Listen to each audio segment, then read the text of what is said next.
Shirley, you can begin. You can begin now.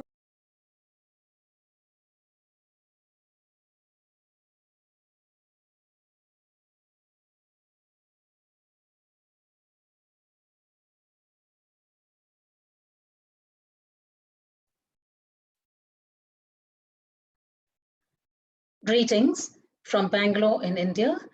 I am very grateful to Heather Mason for this wonderful initiative. HealthFlix is such a nice name and such a nice thought. And in the next few minutes, we will look at yoga in connection with change.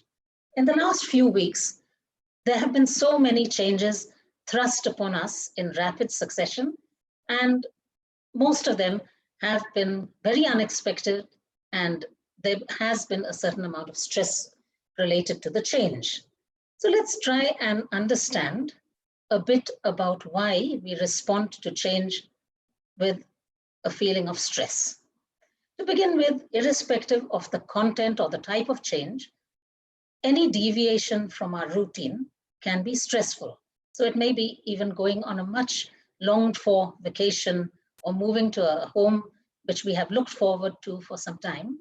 But because this is a change in our routine, we usually experience stress in some form.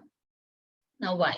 In order to understand this, it is good to look at how our body is wired to deal with stress and change, to deal with change, really. So if we look at one of the most fundamental processes important for the normal functioning of an organism that is designed to keep us consistent and constant. And that set of physiological processes is homeostasis. Now, homeostasis is such a wonderful mechanism. It was first described in the 1860s by Claude Bernard as a way of maintaining our internal environment constant. This is because in any mammal, and especially in man, the enzymes, the neurochemicals in the brain all function optimally and function normally even within a very narrow range of constancy of temperature, acid-base balance, and so on. Any deviation in this balance, in this range, causes malfunction. And in the case of the neurons, if it's a deviation in the sodium-potassium-ion ratio, it can even result in death. And so we are constructed to be consistent, to be constant, to be homeostatic. So does it mean then that we cannot change? Of course, all of you would be knowing that there's in our system a wonderful degree of fluidity, plasticity, and we will see more about this as we go on.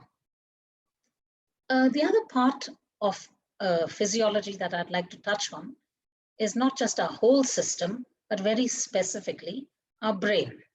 And when we talk of neurophysiology, there are two aspects to brain function that we should normally think of. Nature, that is the genes which regulate the function of the brain, and nurture, how our environment can shape our behavior. So first, if we take our genetic endowment, how our genes regulate our behavior, we can see that those parts of the brain which do not need to suddenly make changes in our behavior consume the least energy. So those parts of the brain, like the limbic areas or the emotional circuit, which actually does a lot of instinctual behavior, consumes the least amount of energy. And you know that the second-to-second energy supply to the brain is vital for its function and even for the brain to be alive. In contrast to this, the areas which actually mediate change, like the prefrontal cortex, particularly the dorsolateral prefrontal cortex, consumes much more energy. So it would seem then that the most robust areas which also have the least requirement of energy are those which are constructed to be constant in their responses. Even if we look at nurture, which is most liable to influence our behavior in the last 3 months when we are developing in our mother's uterus and up to the first 2 years of life. This is the time when there's a maximum influence of nurture on a child's brain. During that time too, you can see that there's a lot of rhythmicity and order in a fetal and infant life, which only continues to increase as we progress from infancy to childhood. So if we are so wired to resist change, can we change? First of all, it makes us understand that resisting change is actually a protective mechanism, rather like pain. So we experience pain whenever there's something wrong in our body, and though the pain sensation is uncomfortable, it is protective. And the resistance to change is, in a way, the way our body is designed to help us function normally. But luckily, we have a thinking brain which allows us to adapt and modify our responses. And in all this talk of homeostasis and the way our brain is structured, where does yoga come in? And now I'm going to totally leave behind biology and homeostasis and so on, and shift to yoga philosophy. For this, let us see how we cope with change. What are the coping strategies we adopt? The way coping strategies are categorized according to conventional psychology is quite clear. There are denial strategies, and there are healthy coping strategies like interpersonal communication and so on. I'm not going to talk about those. For the time being, let's leave that all behind and let's go to a yoga text, the Bhagavad Gita, which talks about the 3 qualities, gunas, tamas, rajas, and sattva, mentioned very beautifully in the Bhagavad Gita as qualities which really come into all aspects of our life. Tamas, which is characterized by immobility and sort of heaviness. Rajas, by movement and energy. And sattva, by restraint, by light, and by balance. Now, we may have an idea, and it is not wholly incorrect, that it is ideal to be in a state of sattva most of the time. But I'd like to introduce this thought that while a person may be predominantly sattvic, even the most predominantly sattvic person does need to go and touch levels of tamas and rajas throughout their life. For example, a very sattvic person who has gone on a long journey and needs to rest and recoup should be in a state of tamas. And that's not bad, briefly. And if a person briefly touches rajas when they need to be very active, that's also good. But how can the gunas influence our coping style, particularly in the context of the present pandemic? Let's just imagine a person we are all have experienced and are experiencing being locked down and confined to our homes. So at some stage, if the tamas is high in all of us, we might have felt to be just immobile, to stay under the covers in the bed or relax on a chair or a sofa and comfort ourselves by something which may be like rather heavy, sort of like consuming more, eating more, or even taking alcohol, drugs, which are the worst forms of coping strategy, really. And otherwise doing something which is pleasant, but doesn't require activity. So this could involve a lot of screen time, watching films, and so on. Now, what is the down or the negative side of this is that eventually, it's quite obvious, it can lead to various problems. So too much of screen time can lead to one set of problems, overeating, quite obviously, another. On the other hand, if the thought of being confined sets us into a spiral of hyperactivity or large amounts of activity, can be good. A person may feel driven to learn a new skill or to do a lot of programs and teaching online or learning something online or being very active, exercising a lot. All this is good. But if it leads to fatigue, then it is bad, because ultimately, if the brain is too speeded up, it can just drive anxiety, insomnia, and even lead to something like hypertension. So in a situation like this, the best coping strategies would be those which are sattvic, characterized by restraint, characterized by balance. In order to see how we could modify our coping strategies to reach more of the sattvic quality, let us again go back to the yoga texts, Patanjali's Yoga Sutras, and look at what are the stress producing factors, afflictions, or kleshas described in chapter 2, verse 3. Many of you would be knowing these very well, 5 kleshas. So if we talk of the 5 kleshas, let's first talk about raga dvesha, strong liking. So how can a strong liking create stress if a person is confined to their home? So I'll give you 2 examples.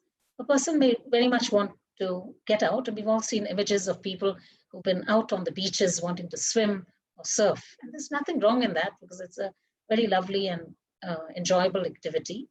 But when it comes in conflict with what you have to do, and the liking is so strong that it causes stress, then it becomes a klesha. And sometimes it may be even a very selfless, service-oriented activity, like a person who loves visiting older people in a facility where they are away from their homes, their relatives. And the fact that the lockdown and the older people have to be isolated maybe would obviously be a reason not to do this activity.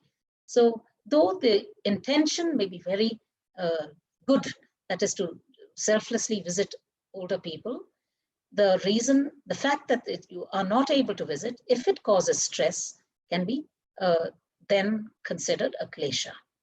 Let's see then the opposite converse klesha, which is can be taken to be opposite, that is dvesha, a strong aversion. So some people may have a strong aversion to being told what to do. I do not like to be told to exercise for 1 hour a day. I do not like to be told to stay at home. I do not like to be told to wear a mask. So if this is the way a person feels, then there would have been a lot of conflict and stress in the person's mind. So at this stage, I want you to all try a small exercise. So let's just get into a practice mood. Sit straight, keep your eyes closed, hands on your knees or on your lap.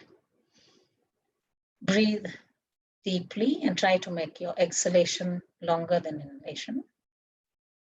And just ask yourself, during the past few weeks, has there been anything to which you have been strongly attached?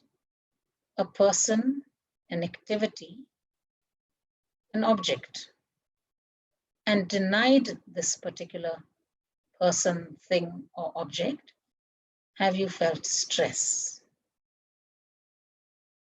And if you felt stress, how did you cope with it? Similarly, ask yourself, in the last few weeks, did I feel troubled by something which I did not like at all? Was there any instruction, or was there something going on that I did not like? How did I cope with it? Just be aware, take a deep breath, breathe out, relax.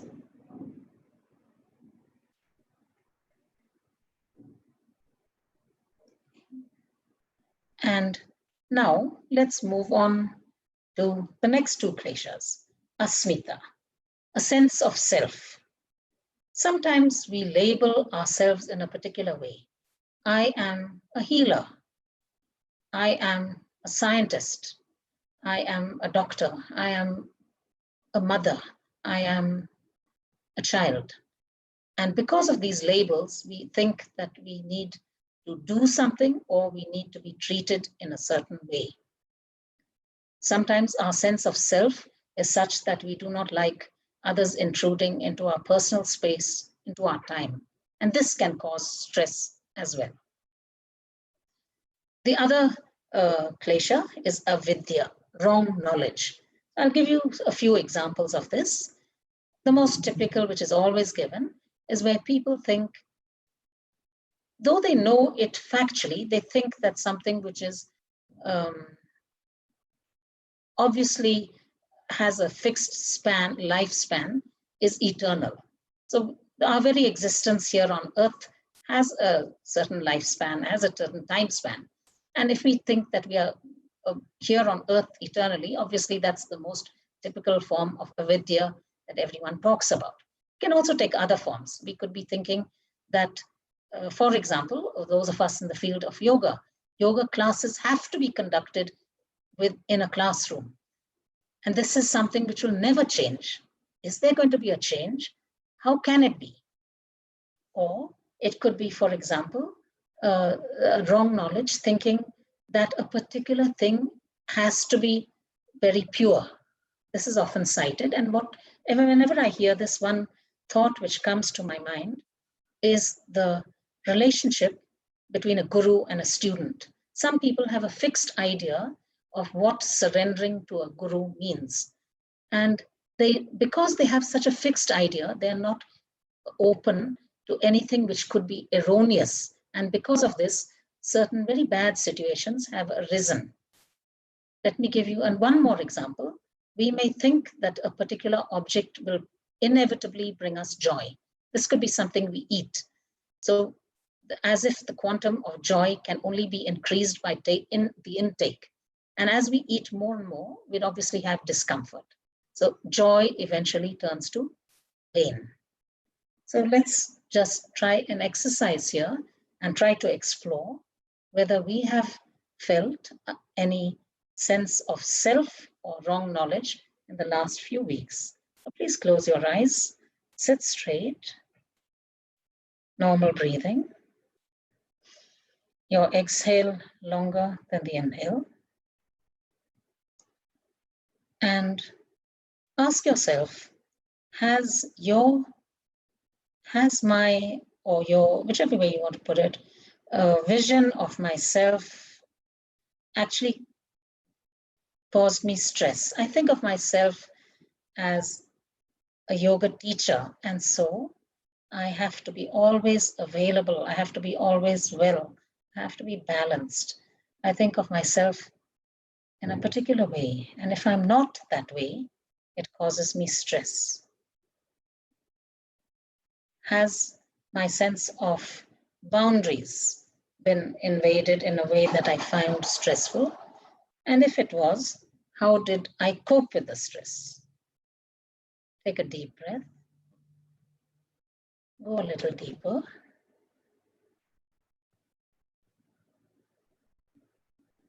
And now explore, was there any form of wrong knowledge, an idea that a particular institution, a particular way of life is eternal?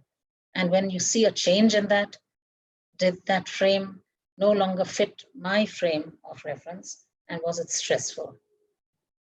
When I had to rethink the way I looked at things, did I find it stressful?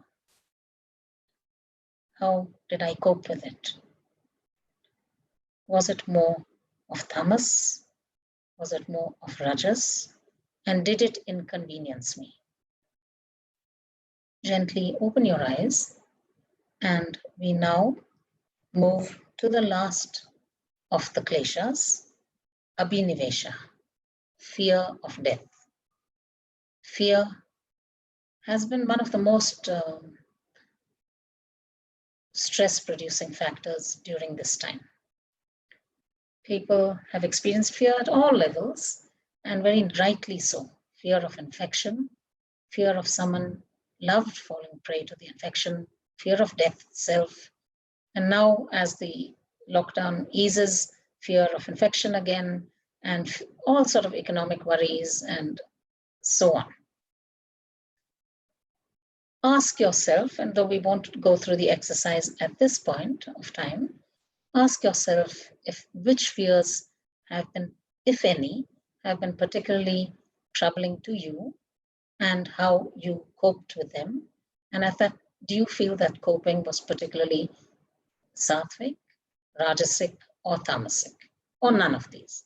And we can explore that if there is time.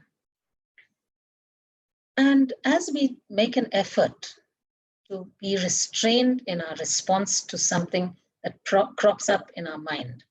So we may not like something, we may like something very much. We may be very attached to our image of ourselves in our minds, to a particular frame of reference that we think, a way things should be done. And it is not possible in this time of rapid change.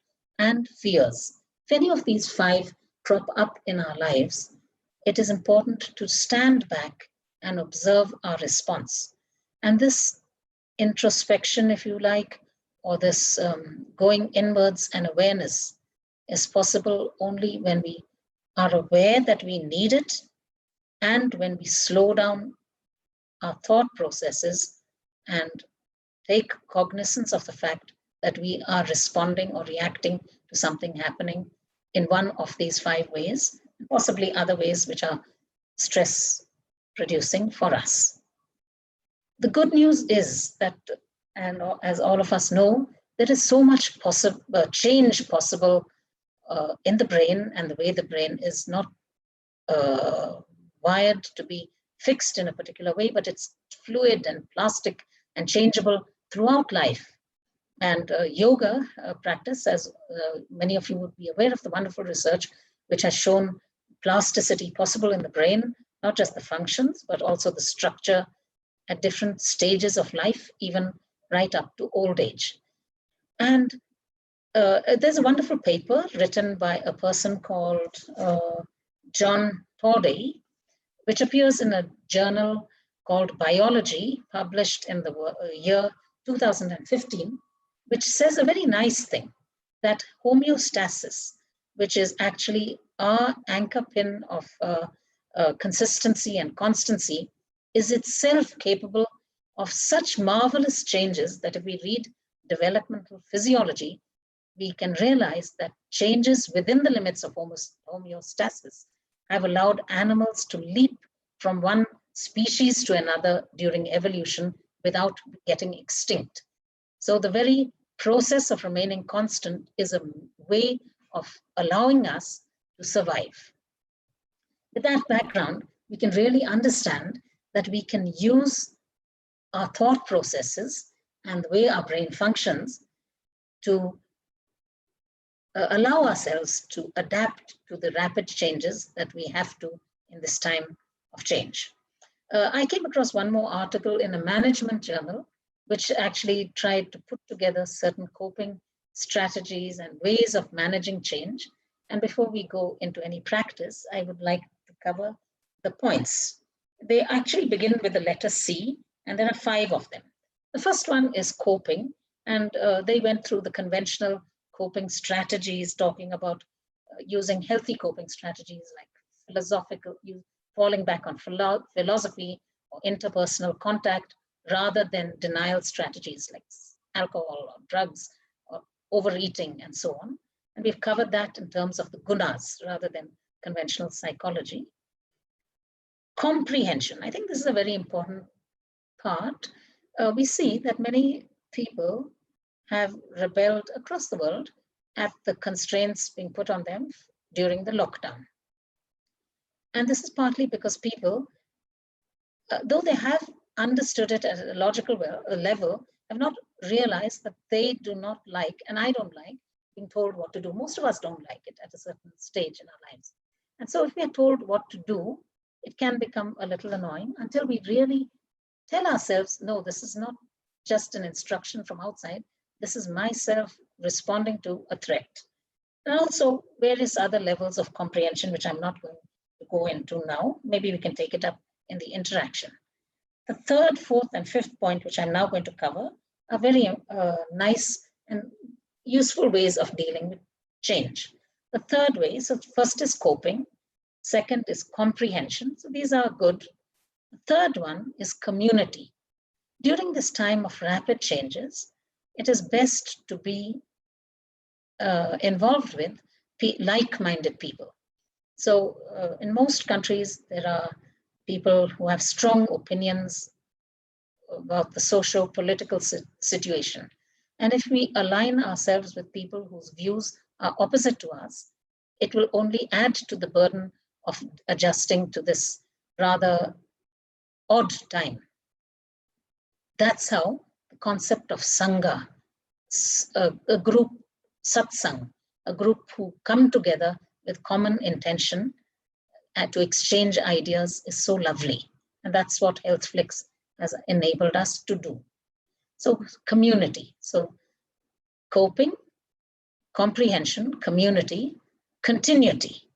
Continuity, we should carry into the time of change something which can be continuous. Let me give you an example. If a person is, for example, a yoga teacher or yoga therapist and been taking classes in a regular manner and now is forced to go online, if you carry with you, if that person carries with them a core value, maybe I will always attempt to teach authentic yoga to the best of my ability. Everything else may change. The yoga studio may not be there. The classroom may not be there. It may be all online. Very difficult to interact with a camera.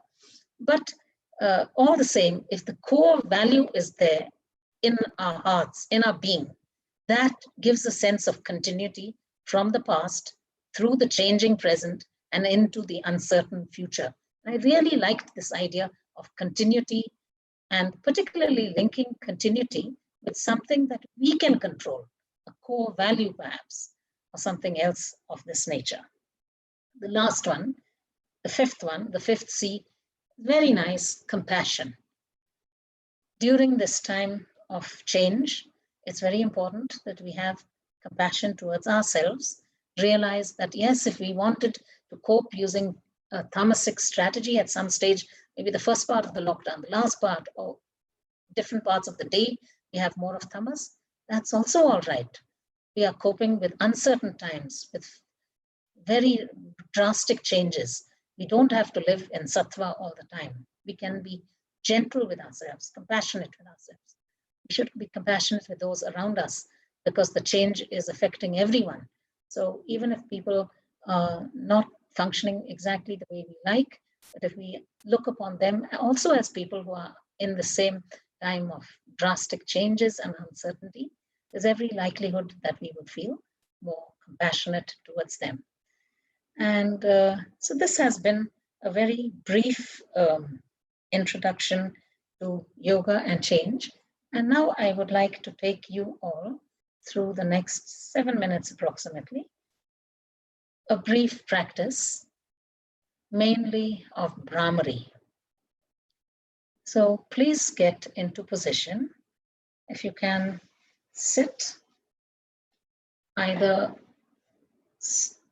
with your legs down, if you're on a chair, but if you can sit with your legs in the lotus posture, half lotus posture, Padmasana, Ardha Padmasana, Sukhasana, whatever feels good for you, that is the cross-legged position. Your back should be straight, face relaxed and eyes closed, hands resting on your knees in a comfortable position. And because I believe Brahmari is so important, I'm just going to spend the next few minutes giving us an idea of Brahmari as I like to practice it. And this, we will not be doing it by touching our face or anything. So just throughout the practice, just observe three things. Take a deep inhalation, and this is by pushing your diaphragm very gently downwards. Breathe in, and when you breathe out, make the sound of the bumblebee. When you're making the sound, try to keep the intensity of sound uniform throughout the exhale. So it should not be loud at the beginning. I mean, if it does happen for the first time, that's all right. Try to keep it uniform. And the other point is allow the air to pass over your throat in a very gentle way, not putting it under strain. So it doesn't have to be particularly loud or anything.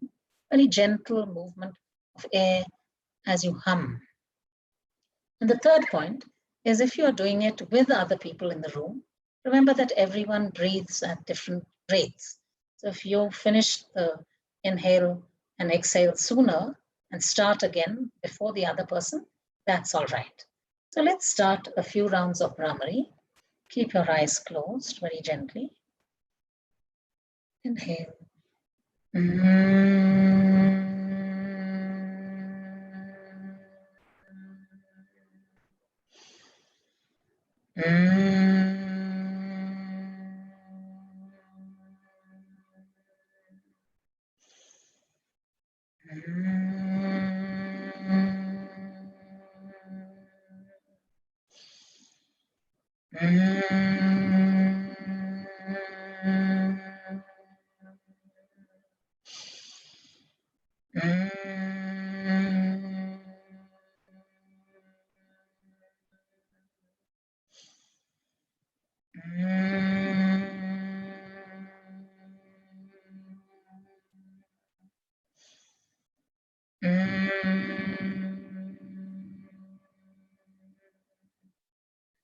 Pause for a few minutes.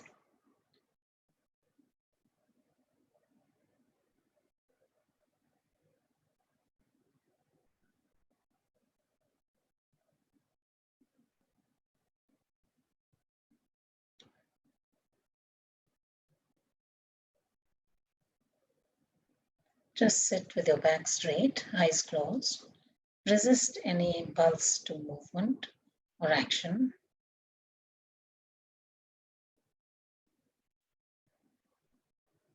And now with Brahmari, during Brahmari, just move your neck forwards and backwards. Extend your neck as you inhale. Flex your neck as you exhale. Continue at your own pace. Don't do it if you have any neck problem, then just do Brahmari, keeping your neck straight. Let's do this very gently for a few rounds.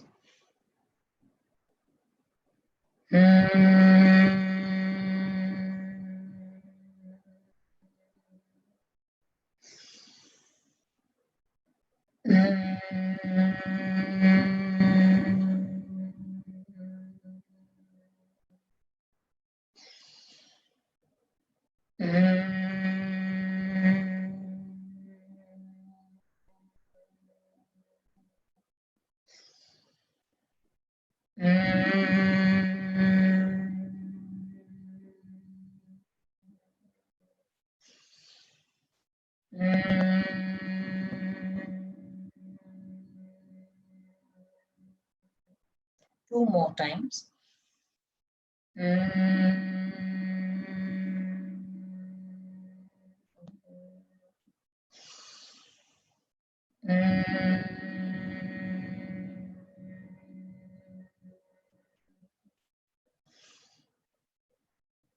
Sit in silence.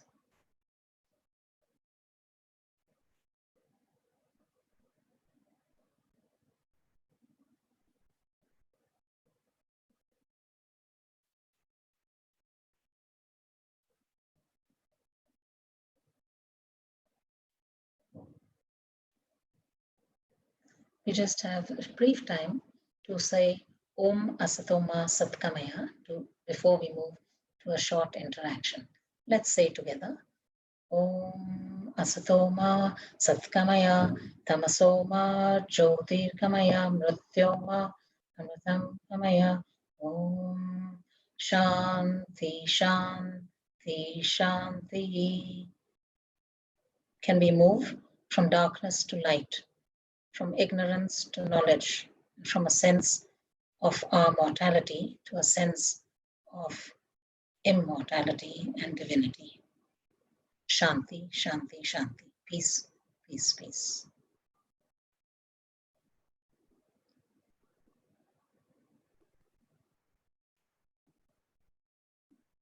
Well, I think we are now ready to have an interaction.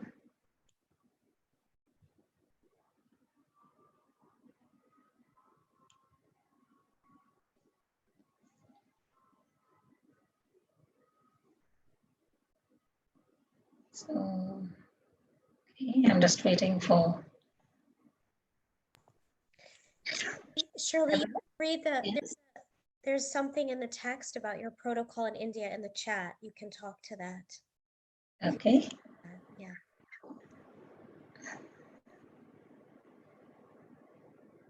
About your protocol in India, would that be?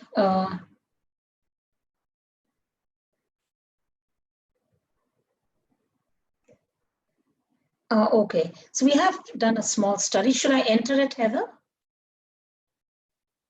We have done a small study here where we have combined a number of pranayama practices where the person actually regulates their rate of breathing and their inhalation and exhalation ratio using an audio-visual metronome. So this was devised in Bangalore by the scientist at the Indian Institute of Science. And here we combine full yoga breathing and Brahmari. We had initially added Bastrika, but there were a few concerns about it.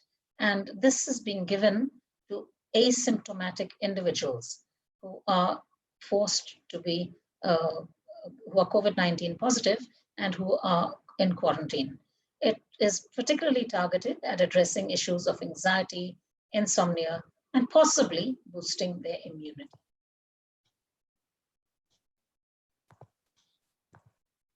Yeah, that's about all that I would say about that at this moment. Is there anything else?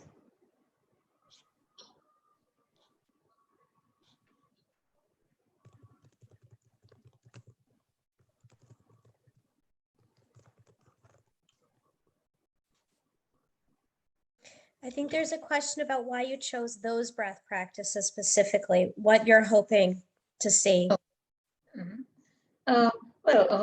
Full yoga breathing, particularly if you breathe to full capacity, helps in bringing about a shift from sympathetic overdrive, which is often seen when a person is anxious and fearful, to a state of more parasympathetic activity.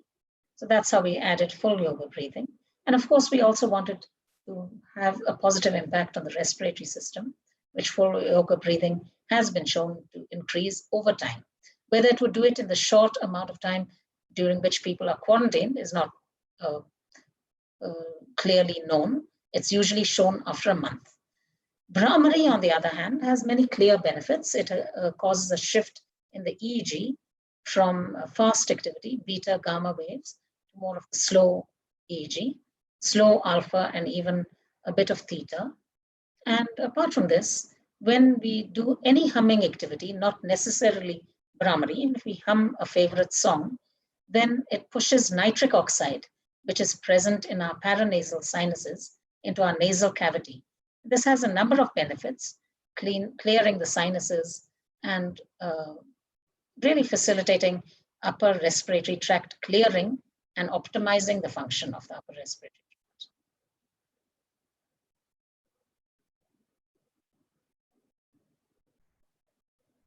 I think someone is trying, which is the biology paper? There's a question about that. Yeah, it is published in a journal called Biology. So if you just Google Biology 2015, that is 2015, and the name of the person is John, Torday.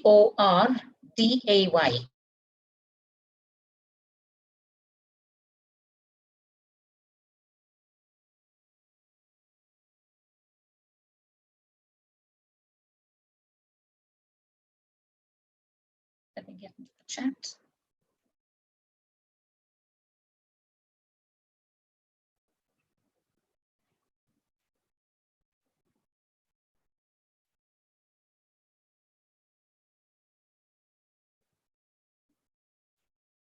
Can you tell us what it's like to be a yoga researcher? Okay, it's very enjoyable, very exciting, challenging as well. Something that one has to have a passion for, and if you do, it makes every day going to work a lot of fun. That's what it is to be a yoga researcher if you enjoy it. So I think there are a few more minutes. Yeah.